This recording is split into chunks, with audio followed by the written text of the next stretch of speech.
What is going on, guys? So welcome to part one of the world's fastest electric mountain bike. Behind me is a slightly unexciting Voodoo mountain bike, which I think was originally purchased from Halford, so not the most exciting bike to begin with, but there is a reason for me buying said bike behind me. Now, I've just picked up this bike from Marketplace. It was up for £300, paid £250. There is a very specific reason why I bought this particular bike. Now, before I get into that, there's a lot of people out there that are claiming they've got really fast mountain bikes. Now, I'm not talking about the world's fastest electric bike, because then that involves enduros, scrambler bikes, motorbikes. I'm talking about a non-modified mountain bike with standard frame, pretty much all standard components on it that are fit for a mountain bike with pedals, not an enduro style frame. This could potentially be the world's fastest electric mountain bike, hopefully, when I finish with it. There's a lot of bikes out there claiming some ridiculous speeds, some which I don't believe are real because there's no footage of people riding it. I'm not going to name any channels, but it may not be the fastest, but it's definitely going to be really quick when you find out eventually what I'm going to do to this bike. So, starting off with the wheel. Now, most of you know I use MTX rims all the time. I've never ever had one with any damage. This one had a rather big motor fitted to it, and it must have been dropped from some height. Have you ever seen a dent that bad? I mean, that's how it turned up. I don't know if that's coming out on camera, but this was part of the original wheel that got sent to me, hence there being a bit of a delay starting this project. But I've had the rim relaced, I bought a new rim. So this is a 5,000 watt motor. Now, I know some of you might be thinking 5,000 watts, that's not a lot. That doesn't mean you can't push more wattage through this bike. I'm hoping, let me put this down, just waste time. We're going to weigh this in a sec because it is incredibly heavy and I'm wondering how many kilograms it weighs. Right, so massive wheel, massive motor, but also massive dropout, which brings me on to my next thing. Most mountain bikes, the dropout, which is the bit that the back wheel slots into, is normally about 135 mil, something like that. That wheel is 155 mil. Now, I've stretched and bent dropouts a bit wider in the past. I know a lot of you are going to frown upon it. I may have to stretch it a little bit, but this brings me to the reason why I bought this bike. This bike's got a 141 boost quick release, which is to most people quite an annoying standard. They want to convert it to a 10 mil through axle or whatever, but for me it's perfect, or at least I'm presuming it's perfect, because that means I only need to stretch the dropout by, the wheel's 155, that's 141, so about 15 mil, maybe less. So that is what the very first thing we're going to be doing today is. This bike behind me has got either punches or flat tyres front and back. So I've just been down to the local bike shop, picked up 2 brand new tubes. We're going to get this built up and hopefully rolling on the 5,000 watt motor. By the way, I'm never using that bike shop again. 15 or 16 quid for 2 inner tubes. Like, what the hell, man? Anyway, power. Okay, right, let's talk about power. As I said, some of you are going to be looking at that going, ooh, 5,000 watt wheel. I've got a 5,000 watt electric mountain bike.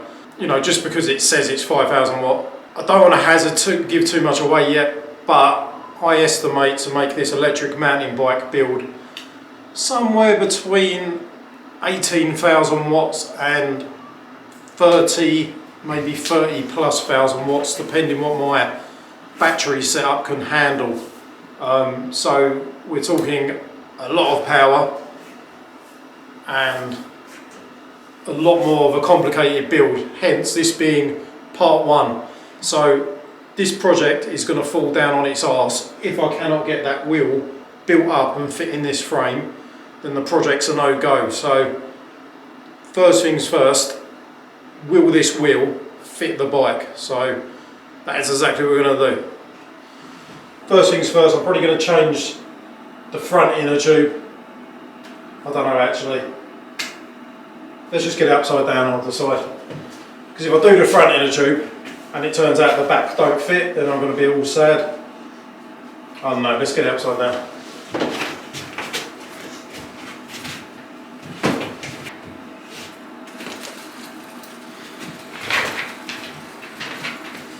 I am a little bit excited about this.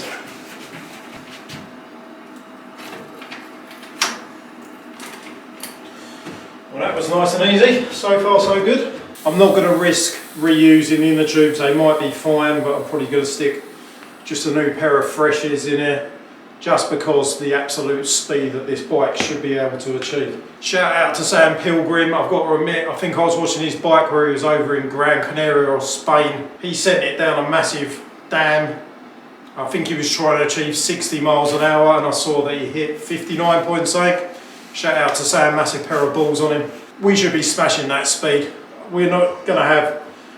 When I saw that video, I got to admit, I think that was the inspiration for me doing a high speed mountain bike, just to see what I can do. The goal is to hit 60, but I think we're going to smash that and then some. But first things first, nothing's going to work, nothing's going to happen unless that wheel fits on this bike. There we go. Out with the old and wreck my workshop. And in with the new. Single speed. Just look at the size of those phase and hall, well I mean the hall sensors, a normal size, but you've got two hall sensor sets of plug, and you've got some nice super thick cables for sending many volts and currents and power and speeds down. I'm going to go and get the scales. Once this is blown up, before I try and put it on the bike, I'm going to go and get some scales from in the house. Anyone want to hazard a guess of how many kilograms it is, pause this video, write in the comments, and then we'll find out in a minute. And if anyone's wondering why I had this green frog tape on the spokes, when this wheel arrived I didn't notice the damage because I had it on the other side of the rim and all the spokes were loose. So I contacted the manufacturer, said they are really loose, and he actually come to my house the other day and I picked the wheel up to show him, and I was like, oh my god, where did that dent come from? I've never seen it happen before. I mean, between me and Andy we've sent out thousands of these MTX rims and they are really strong, but this motor weighs a lot, and I guarantee the courier has dropped this from some height. But anyway, that's done now, but I need to try and get this frog tape off the spokes. Do you know what, I might do that later. I'm just too excited to get this wheel built up and put on the bike. Alright, 40 psi in there, that should get us going, to get us built up. I've also seen like a mountain bike hit ridiculous speeds, but it was like towed by a car with a tow rope. Now, the criteria I'm setting for this is, it's like I said, it's based on a standard mountain bike, not a motorbike. It's got to power itself from standstill to top speed by itself, and there's no major modifications or fabrications to the, you know, standard bicycle setup. This isn't based on a stealth bomber or enduro frame. This is purely a mountain bike, an electric mountain bike which will propel itself without tow ropes. Yeah, oh shit. Fuck, tube's coming out. We're off to a good start, high speed bike with a tyre that's falling off. I've got to admit, I did think that was going to go bang for a minute. 40 psi. Hopefully the tyre will stay on this time. Right, I'm going to go and make a coffee, and if the tyre's still on this rim by the time I come back and it hasn't gone bang, then we're going to go and try and get it on the bike.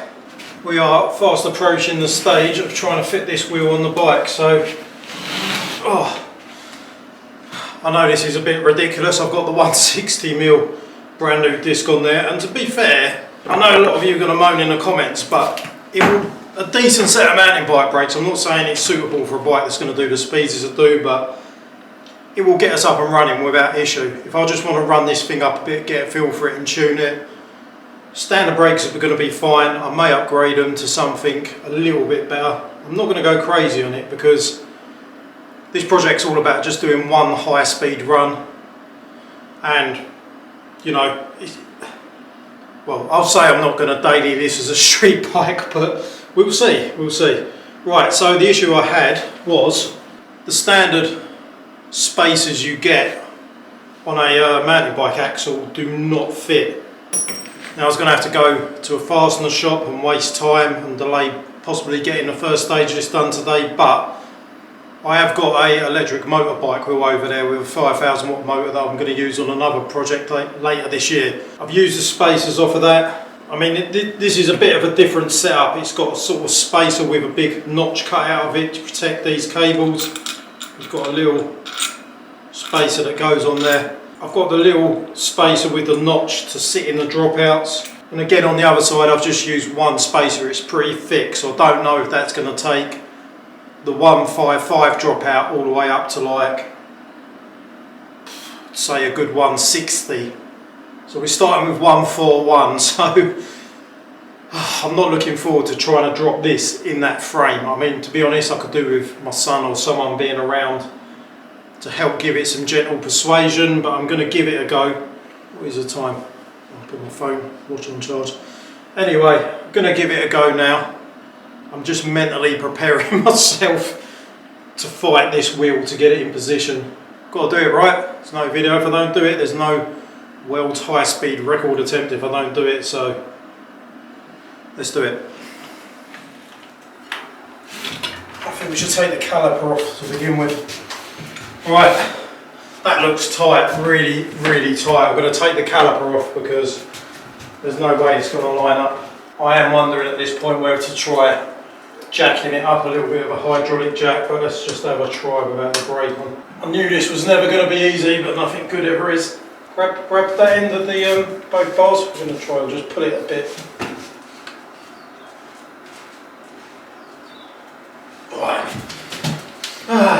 I'm actually wondering, since this is a single speed, whether to just get rid of the derailleur completely. I'm not sure if I've got a chain remover tool with me, but actually we could just drop the chain and later on remove it or whatever. I just want to get in the dropout. So what is the point of having a derailleur if I'm going single speed? No point, is it? Right, derailleur's off. I'm just going to cable tie the chain out of the way. I can buzz it off with an angle grinder or chainsaw. Right. Comment all you like, don't care at all. I've got nice access to this now. Me and my son are going to have a game of tug of war one last time. Right, that'll do.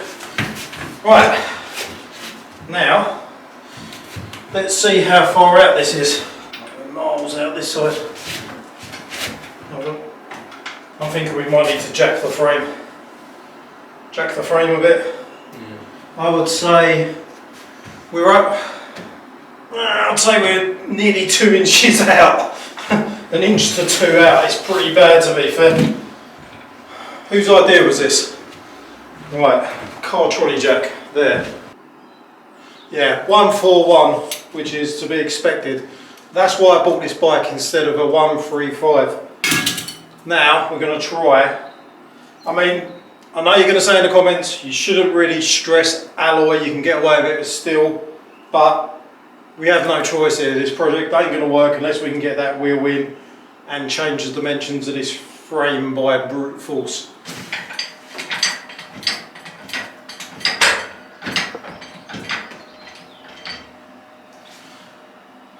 Gently does it, little by little. I mean, I'm guessing there's got some memory to this where it's going to come back smaller, but right, it's already gone past max point, which is 153. Like I said, the wheel's 155, so given the fact that the spacers, we need to be at least a bit more than this, so I'm going to jack it a couple more times. I'm running a real risk here of this being stress fracturing on the welds, but it is what it is. No risk, no reward.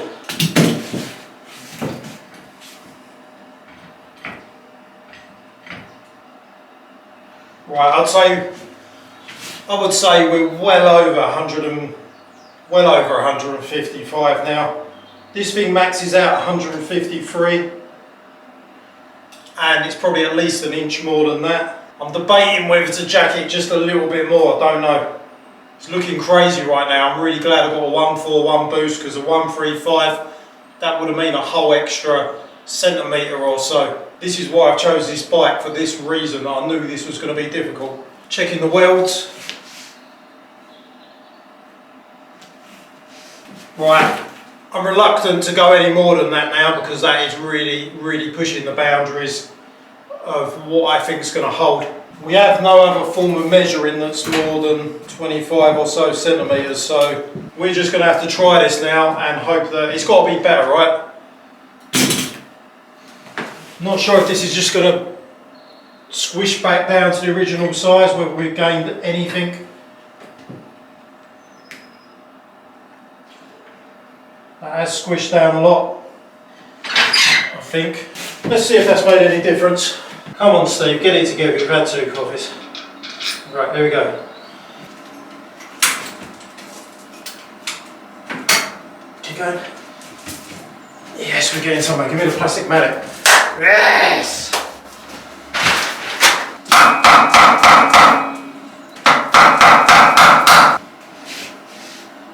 Nothing on that chain, but...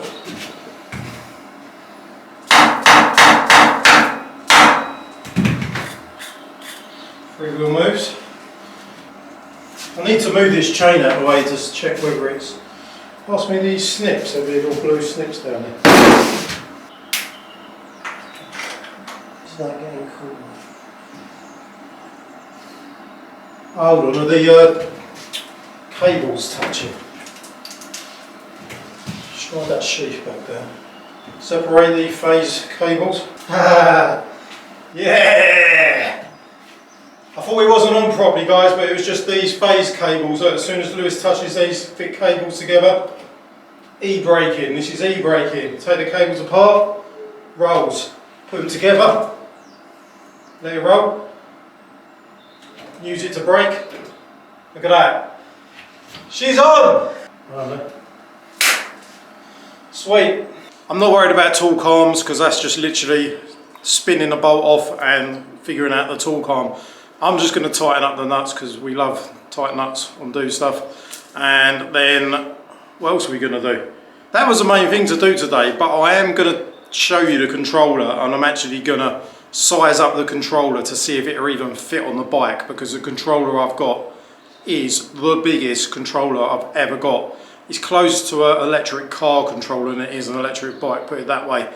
So, going to get the nuts on this bike, flip it up. Still need to do the front plunger quickly on this, and then I'm going to show you the bike on the ground with the wheel in, and I'm going to get my massive controller out. So I need to do a single speed conversion on the front, remove the derailleur, get a new chain that's probably shorter. I mean, there's loads to do, but in terms of the back wheel fitment and the chain working, new chain, single speed on the front. What else was there? Torque arm needs sorting out. These are all relatively simple things to do. I've cable tied the hall sensor and phase cables, as you can see up on the frame. And the back wheel is in the dropout and it turns lovely, so I'm really happy with that. Right guys, let's talk controllers. So what I'm going to do is I'm going to take the standard Andy Kirby 2000 watt KT controller, and we're going to modify it with a shunt mod. No, I'm just kidding. As if. It's awesome for a 2000 watt, but we need some bad boys in the place. Check this out. This is a Kelly 300 amp, 144 volts max powerhouse of a controller. It weighs about the same as my house. It's absolutely huge. I don't know how I'm going to fit this to the bike yet. I've got some rough ideas in my head. We're going to take it over, and I've not even tried this on the frame yet, but I've got ideas in my head based on the size of it. Now, don't know if you can see that it's got the, well, you can't not see that, can you? That big aluminium plate on the back. I don't think that's standard. I think the guy that I bought the Maxi scooter from that was trying to build a project, I think he may have had this base plate fabricated, I'm not sure, but this is removable because it's a little bit wider than the controller. I can make my own slightly slimmer holder, like bracket holder, to go in the frame triangle, hopefully. So I'm going to be running the 5000 watt wheel with, and I think it's geared for high speed. I requested it was geared for high speed. I'm going to be running a 5000 watt motor, but that's not going to govern how many watts it is. The wattage and total power is basically the amps times the voltage. So I'm going to be running 5 LiPo batteries with a maximum charge voltage of 126 volts. 126. Now, depending whether I can push 150 or 300 amps out of this, is going to be somewhere between the ballpark of 18,000 watts to 32,000 watts. So it's going to be pretty quick. But one thing at a time anyway, there's plenty to do on this project. Like I said, this is part one. Let's just take this over before the end of today and see if this will fit in the frame triangle. So, I screwed myself here by cable tying that and I can't move out of the way. It doesn't matter anyway. Let's move those out of the way for a minute. So the idea in my head before trying this is, if I'm lucky, it will fit sideways with an L bracket off of these existing bolts. I've already made in a previous video a bracket to hold a battery on a full suspension conversion. I might be able to adapt that maybe. But it's if the width is going to hit the pedals when it comes up. If I put it flat, it's definitely going to go on one way or the other. Either I move it right up here so it's close to this top of the triangle and it's flat, further back if it's not going to hit these pedals. To be fair, it's not going to hurt having any weight towards the front of the bike because the amount of power this thing's throwing down. Anyway, right, so idea number one, which I might have to remove the base plate because it's just unnecessary. I can't tell if them pedals look like they might hit the metal bit, so might need to remove that. Idea number two,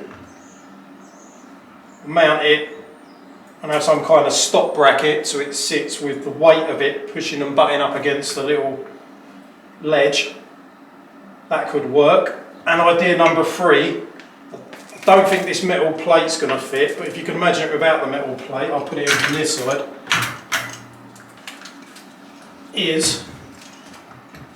I mean that's pretty tight, but it's possible. I mean, to be fair, I could probably zip tight around the frame. What do you reckon, guys? Totally safe for it. Yeah, I mean, the reason that's not going in there at the moment is because there's a nut there on the frame for the drink bottle holder, and there's a nut there, so but I'm going to need them nuts for the bracket, so don't know, I'm not going to need that one. Maybe if I remove that one.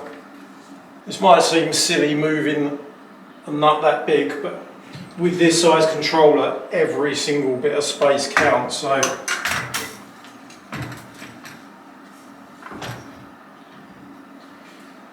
looks like it's made to go with a bike, doesn't it? It actually looks factory as anything. I'm sure Voodoo are going to bring out the 32,000 watt e-bike in Halfords anytime next year. I've got to be honest, I think once you've got these cables mounted to that, I think visually I'm digging that. Also, you're not going to get as much wind resistance. I'm not going to put no cover, no case on this. I love the idea. I love that. I really like it. In fact, I may even just, in all seriousness, I might actually cable tie it to the frame now so I can have a step back and have a look. Right guys, thought I'd bring it out into the daylight, get away from that noisy power bank with the fan in the workshop. What do you think? I absolutely love the controller where it is. I want to somehow fabricate it to go there because I think it fits perfectly in the frame triangle. So my plan for the battery is I've already got 5 LiPo batteries. I'm going to run in series for a maximum of 126 volts fully charged, 22.2 volts per bank nominal, and I think it's about 25 volts fully charged, or 25 point something. So you're talking 126 volts fully charged. I'm going to be putting the batteries in a backpack. I'm going to be making a battery backpack, 126 volts DC, so I'm pretty prepared to die. Yeah, I think it looks sick. Let's have a closer look. I think it's going to be great having all the phase cables and cables kind of exposed to some degree. Obviously I've got to be careful of it touching things, but I'll probably cover it in some way, but I don't want to cover the whole thing. That's the thing, all the high power e-bikes I've seen have got the biggest, ugliest fiberglass shells covering everything. I just want to put some kind of weatherproof stuff over the terminals. I think it looks sick, and that back wheel doesn't actually look that much different to a 2000 watt, does it? It weighs an absolute ton, and I do apologise, I forgot to actually weigh it. I'll do that in a future video if I have to get the wheel back off, or I find it out from the manufacturer, the weight of the wheel. It's pretty damn heavy. It's pretty damn heavy. These terminals on the controller are too small, so I'm going to have bigger ring terminals mounted onto the actual phase cable so it bolts straight onto the controller, but that's a nice straightforward job. Right guys, that's it for this video. Just wanted to get part one done and out there, let you know my plans. What do you think about it? Will this be the fastest, completely self-powered electric mountain bike without any frame modifications in the world? What do you estimate the speed to do? I've got an idea in my head what I think it's going to do. I'm going to keep that to myself for now. Off to a good start. Wheels on. Controller looks like it's going to fit nicely in the frame. I'm going to find a way to fabricate it with something simple in the exact location. Going to have a battery backpack, like I said. With this controller you do have to fit a separate 12-volt ignition system, so it's going to be way more complicated than a straightforward e-bike build, so it is going to take a little bit longer for me to do, and there's going to be a bit of a learning curve, but super excited. Really good start, apart from the front tyre going flat again, which is no big deal. I tried pumping in a tube up that was in there just to save some time, but it's gone straight back down. But I'm not too stressed about the front tyre. There's much bigger things to worry about. I can easily fix that. What do you think, guys? Don't forget to like, comment, subscribe, hit the notifications if you want to see part 2, part 3, etc. of this build. And I'm going to make sure I actually fully test ride this with GPS speed and everything, so you actually see. So you know I'm not going to bullshit you with the actual top speed of this bike. There's going to be no trickery with camera. Once we get this done, and it will get done, we're going to be sending this full speed. So yeah, don't forget to hit the notifications so you don't miss out on that. See you in a video soon, guys. Take it easy.